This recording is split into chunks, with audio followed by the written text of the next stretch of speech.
Hi, I'm Jerry Goldman. I'm your attorney. I'd like to briefly bring you up to date on some of the developments in the case so that you know what's going on. First, I'll talk about Saudi Arabia. We're at a critical stage in the case, real critical stage. We've completed our jurisdictional discovery solely on the limited issues of whether or not certain individuals who we alleged helped the hijackers in Southern California were agents of the Kingdom of Saudi Arabia. We believe the evidence is strong on that point. The Kingdom made a motion to dismiss, which I discussed in our last newsletter, and on December 20th, hard work of a number of years, hard work that involved fighting with the defendants and fighting with our own government to get the information that you need and the information that you and the American people deserve to have available. And we put this material in our response. I like that response. I thought it was a great response. That response included a factual averment of almost 600 pages, plus a memorandum of law and thousands of pages of exhibits, results of investigations, depositions, expert reports, to address this narrow issue of agency. When we filed these papers, which presently are under seal, but teams of us are working to get released to the public. When we filed these papers, we found some new evidence that was produced to us within recent weeks, evidence which I think is particularly damning to the Kingdom. The Kingdom moved to strike that evidence. The Kingdom moved to strike our 563-page factual averment detailing, backed up by evidence, facts showing the agency. The court recently ruled on that motion to strike, and that motion to strike decision is available to the public. We have a link to it in this newsletter, and I urge you to read it. It gives you hints about some of the things that we have and some of the things that we've been denied the ability to use in this case, denied the ability for people right now to understand what happened. We are, of course, appealing that, and we're fighting to get all of this disclosed. One of the items, which is mentioned in the court's decision, so I can share it publicly, discusses a video taken in Washington, D.C. in 1999 by a person we alleged to have helped the hijackers and was an agent of the Kingdom, casing a building in Washington, D.C., our capital. We will report on developments of this motion to strike. We will report on developments on this motion to seal.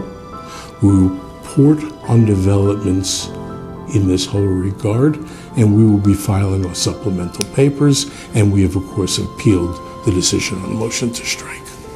Additionally, with the Kingdom, there is outstanding motions as to whether or not expert testimony is to be allowed. Expert testimony is commonly used in terrorism cases to help instruct the court, and in certain cases, obviously, juries, as to what terrorists do, how they operate, how they case a building, how they prepare for a terrorist attack. To put a case like this, which is obviously by its nature circumstantial, in the proper context. On the legislative front, sadly, I have no news to report. I don't have bad news, just have no news. All of us read the newspapers and listen to what goes on in the internet, and Washington is doing nothing right now. Caught in that mess are two important pieces of legislation that affect us.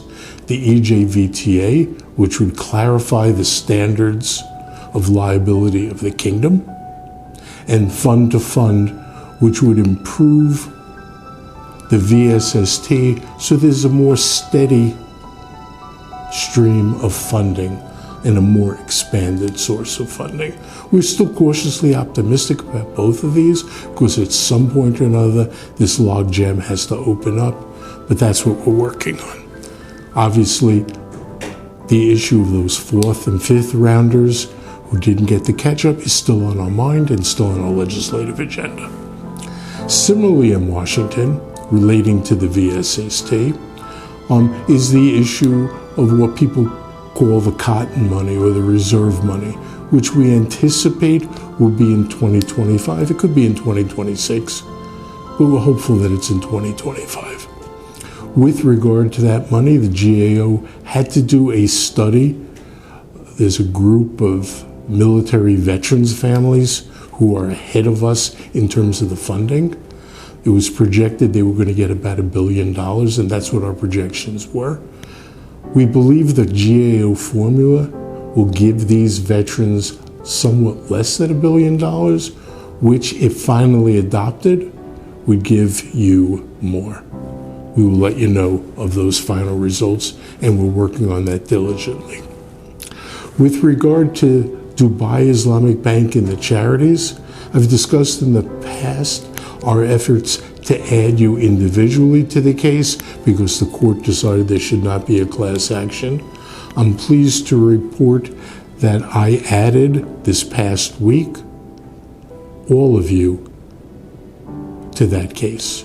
I also added all the people that were on the Ashton complaint to that case. That was filed as of record with the court. We're now spending weeks adding all of the names to it. A link to it is with the materials that I provided. Last, with regard to the VSST in Iran, we now have 3 complaints, which we refer to as 23, 24, and 25, filed with the VSST. A couple of people, the court, and they've been notified, so you don't have to call and ask, they've been notified. A couple of estates, the court said we needed some more information on. We're diligently working on those. And in the interim, we've gotten some more economic damage materials, so expect another motion to be filed shortly. We have, as well, 4 complaints out for Iran for service.